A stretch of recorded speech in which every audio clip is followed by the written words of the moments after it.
So, Mark, did you see the McCarran Airport shared this time lapse from Google Earth of the growth in Las Vegas from 1985 to today? And I've been here for almost all of that growth. It's crazy to see how fast the Las Vegas Valley has grown. It was kind of like watching SimCity. Do you remember? Did you ever play that as a kid?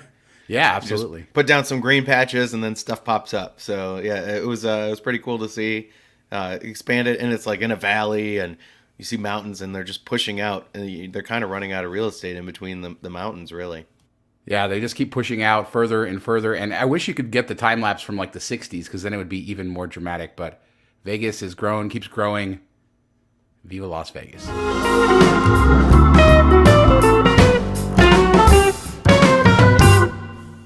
All right, Mark, let's get into the show. But before we do, just want to remind everybody for all of our Vegas content, including our posts, our podcast, which we have interviews, and the audio version of this show, you can find everything at mtmvegas.com. Don't forget to subscribe to the channel, smash the thumbs up button, leave a comment on any of the topics we talk about. And Mark, all right, let's talk about the fun Halloween weekend. I didn't do much other than trick-or-treating with my kids. I saw a cool haunted house in the Southern Highlands area that had a pirate ship and some other stuff. But I think the event of the weekend, or the week, was the Vegas Vickie costume contest at Circa. 10K prize. Like I think over 100 applicants showed up, including Viva Las Value, who we like on Twitter. Should It have looked like a won. lot of fun. $10,000 is a pretty big win, so you would think there'd be like thousands of applicants. And I saw the final two do the walk and everything. I didn't really notice anything that unique about them. I really do think Viva Las Valley should have won, just because it was like so much different Yeah. than most. Yeah, he did great. At least he should have been a finalist, right? So I should Yeah. tell Circa why aren't we judges? Why didn't they invite us? There's some of our uh, compatriots, some of our other podcasters were judges. So maybe next year we want to throw our hat in the ring because Viva Las Vegas definitely would have made it to Well, the finals with us. would you rather judge the Vegas Vicky or Deja Vu Showgirl of the Year? Which one? Vegas Vicky for sure because it's fun. It's Vegas. Come on, care about the rest of that stuff. So yeah, Vegas Vicky for sure. What other casinos do you think could host a costume contest around their theme that would be kind of fun? Emperor Caesars. I think that was like the one that would jump to mind first off. You could wear a nondescript NFL jersey as your costume, I guess. Yeah, make sure it's not a Raiders jersey. But yeah, what about Flamingo? You could dress up like a flamingo. That would be fun. Or MGM Grand, the lion. People with their funnest lion costumes, but nothing as good as Vegas Vicky. I think Circa nailed it. I hope they make this an every year event, and maybe we'll get Vegas Vic also, the male counterpart costume contest Yeah, as there we well. go. Come on, equal sexes, right? There you go. We deserve But $10,000 too.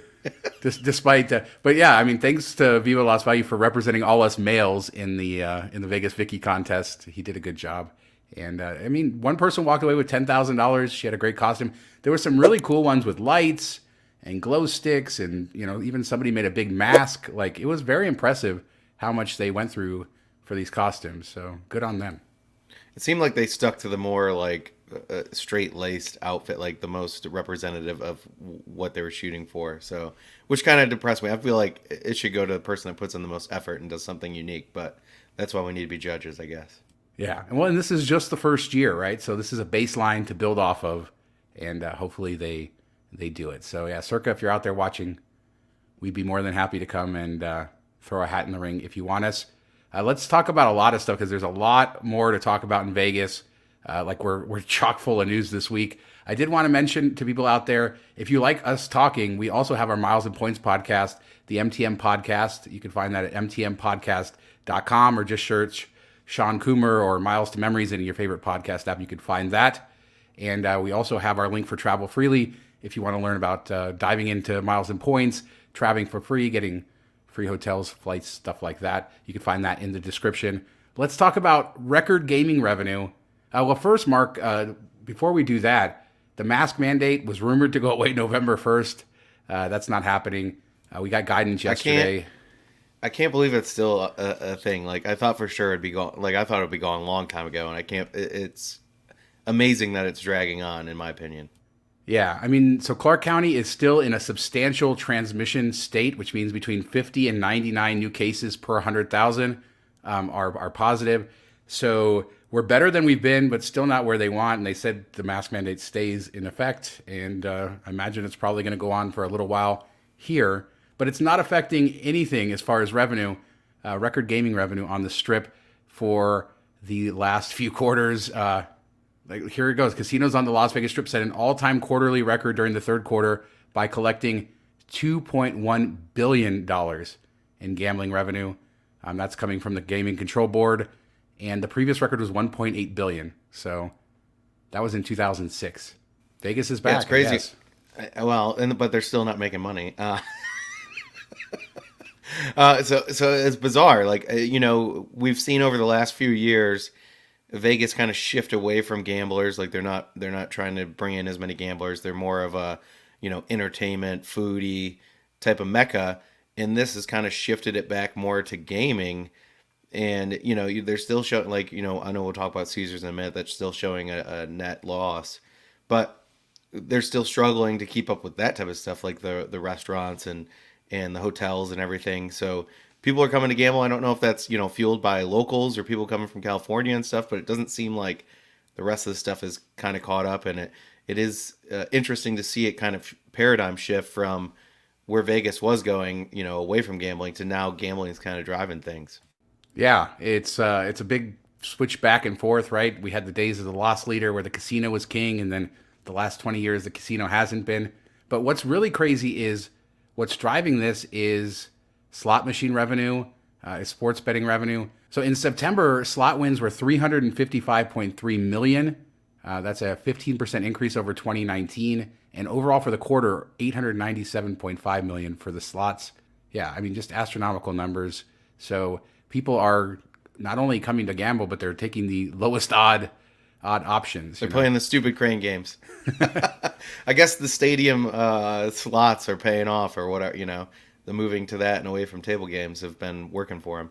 Now, you did mention Caesars lost money, right? I mean, they announced their third quarter earnings, and they had revenues of $2.7 billion versus $1.4 billion last year, a net loss of $233 million through the first three quarters compared to a $926 million loss last year. Not a big surprise because of COVID, but they're still losing money. They say some things like the fire in Tahoe, Hurricane Ida affected them. They say that their digital strategy is going well, their sports strategy is going well. They expect their sports business to be profitable by the opening of the NFL season in 2023. So they say they're on course, but they're still losing money. Caesars probably, I don't know. When are they ever going to, is there anything that Caesars can do to make money? How are they losing money if they've cut everything? I don't. Yeah. They're giving you like a thimble of drink, and they cut back to low shelf, and they're charging all these random fees, and they're still losing money. So I don't know what the goal is for them or how they get out of it, but it is kind of crazy. Like we've talked about staffing levels and how they're, a whole bunch of restaurant workers aren't back to work, and how they're struggling with maid cleaning services. So they're paying out a lot less in, employees. So I don't know, it doesn't make sense. You think with extremely high gaming revenues and low bottom line costs, they'd be making money, but they're messing it up somewhere. Well, they had Tom Reeg, their CEO, said our third quarter operating results reflect an all-time quarterly EBITDA, the earnings before interest, tax, depreciation, and amortization record. So they had the best quarterly earnings as far as that goes in our Las Vegas segment, a new record for their regional segment as well.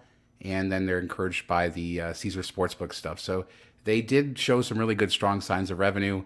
And, we'll see how they do there. The other big news that came out of their earnings call, and I think it's a lot more interesting to talk about, is that they said they will be selling a property early next year. They didn't indicate what property it would be, but basically they said with MGM paying so much for Cosmo that they feel the market's there, that they should clear one of their properties off their books. Said they probably won't sell two. We did talk last week about Gene Simmons putting his house up for sale, and I guess that was a sign of what was to come as Kiss canceled their residency at the Zappos Theater in Planet Hollywood. All the tickets were pulled down. I don't think that they confirmed why, but from what I heard, it was just poor ticket sales, a lot of other issues. I think they lost one of the band members earlier this year to COVID as well. And there's a lot of other criticisms of their tour and and other things. But Kiss pulling out of Vegas, so that hurts. I don't know. Would have been fun to see them. Yeah, I bet you that's why he sold the house really instead of Yeah. the heat was that it was a big fail and he wanted to get out of town. He's trying to make his money back on whatever he spent trying to get this thing off the ground by selling the house for like double the price. But yeah, it's kind of surprising. A lot of nostalgia concerts, groups and singers and stuff come to Vegas at the end of their career and kind of revive themselves. And Kiss seemed like a perfect match for that, but I guess not a lot of Detroit Rock City lovers out there anymore. Well, we did unfortunately lose Kiss, but we learned of what that next residency at Resorts World will be. They have not confirmed this, but Vital Vegas, I think, broke the story. ET Canada has confirmed it, so I feel like we can cover it. They say that they confirmed directly with Resorts World that sometime in 2022, Michael Buble will be coming to Resorts World. I actually think that's a pretty good move. I think he'll sell plenty of tickets, kind of a counter to Lady Gaga down at the Park Theater at Park MGM. Do you think he'll be popular? Oh, I'm sure he will be. I don't think it compares to Gaga, but I think he's very popular, so I'm sure he'll sell out. Hater. I don't know. It just seems like Resorts World is just like, hey, let's throw people out there. Like, let's get everybody, which is cool. They're getting a whole bunch of unique, different acts, but it just seems like every week it's somebody new that for a residency. So it will be interesting to see who stays long term, who does more than like a short stint and does it like on a yearly basis. Or are they just going to bring in new acts like every year all the time?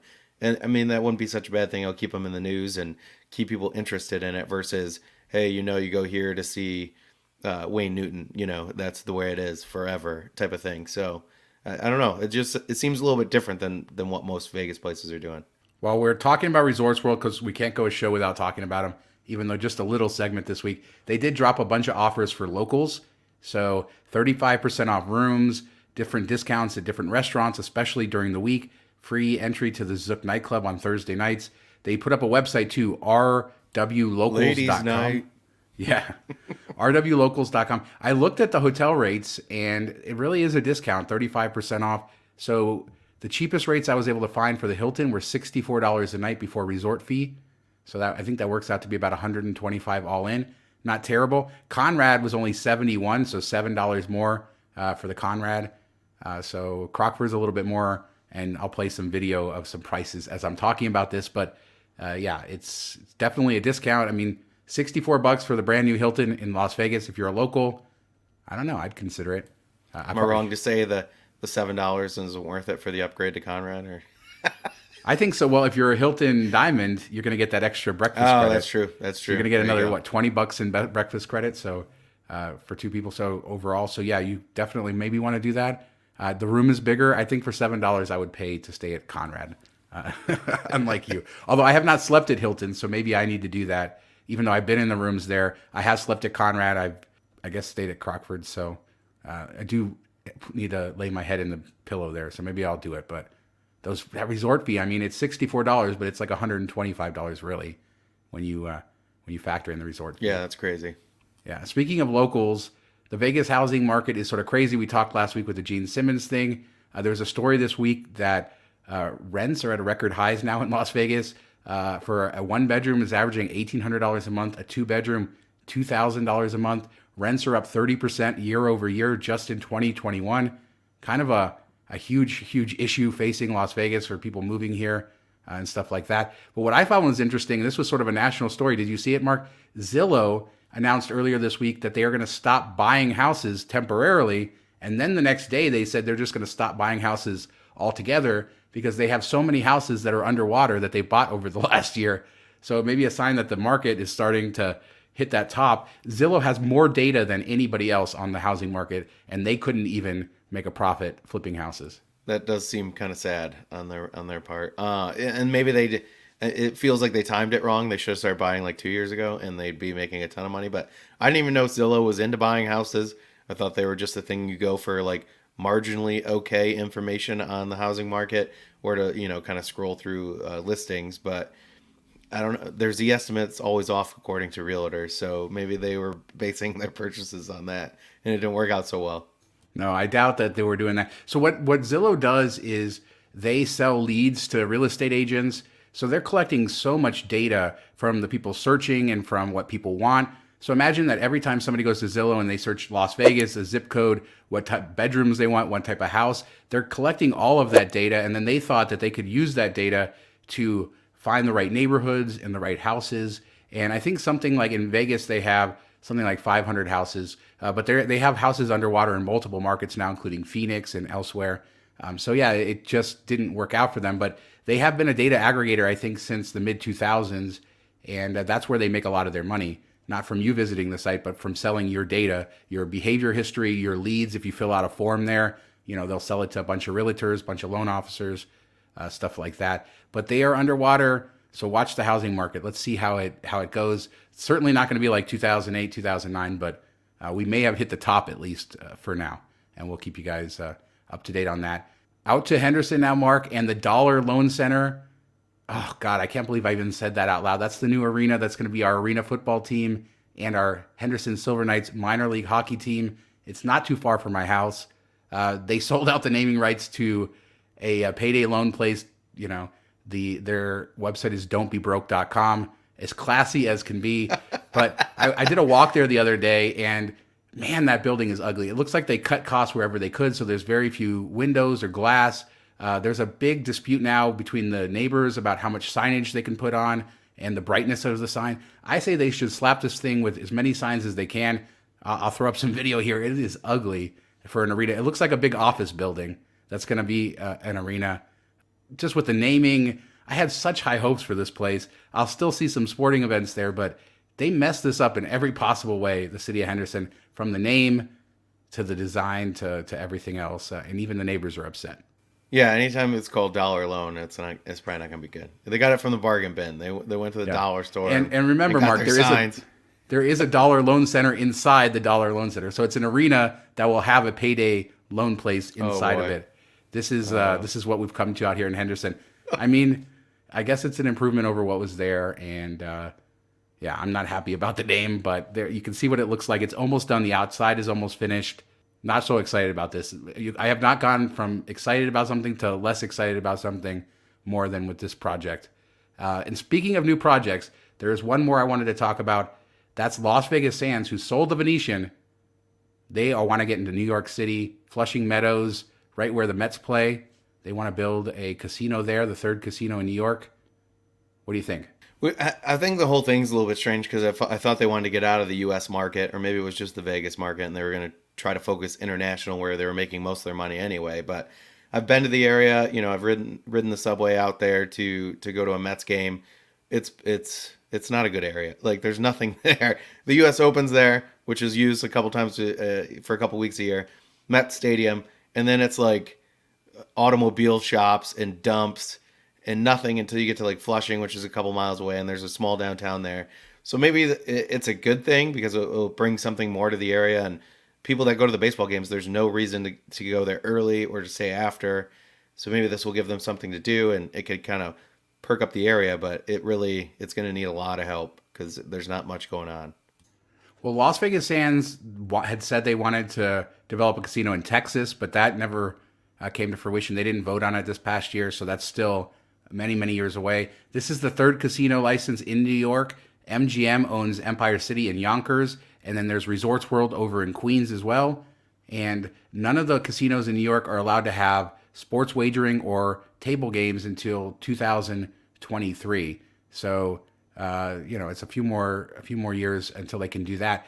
But this is in Willets Point. So this is, you just mentioned all those auto shops. That's where they'll build this if they can do it. So in that area next to the field, this area is, of course, home to the 1964 World's Fair, Mark, where Walt Disney had 4 attractions there, including great moments with Mr. Lincoln, and It's a Small World debuted at the World's Fair in Flushing Meadow.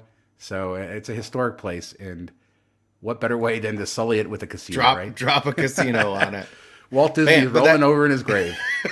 That could maybe they'll put like a little ride inside the casino or something. But that could work out. The timing could work out well. By the time they get built and everything, they might have open it up to sports betting and tables, and so that would work out really well depending on the time frame and everything. So it would make sense.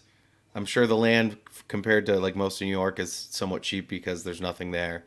So I could see it being successful, but we'll see. I don't know if it'll be like run down and trashy after a couple years, or if it will kind of bring the area up. So that will be interesting to see. Yeah, it's interesting to see they're also working with the Mets, so I think that gives them a better kind of chance at it. MGM and Wynn had both said that they were interested in this, and neither has commented on that, especially not Wynn. So, and MGM has the other casinos, so they're certainly in the running, and we'll keep an eye on that. New York City getting another casino. I didn't know until I was researching this that they were getting the table games and sports betting kind of full casino treatment in 2023 at the existing casinos. So that's going to be huge. Another blow to Atlantic City probably, and a blow to the Connecticut casinos as well when they get that all up and running. And Sands. Yeah, plus Boston. Oh yeah, of course, yeah. Win our Encore Boston Harbor. Sorry, we can't call it Win because that name shall never be spoken. Well, Mark, I think that's going to do it for this week. Don't forget to leave a comment, smash the thumbs up button. Want to discuss all this stuff with you. Thanks so much for watching. Talk to you next time. See you next week.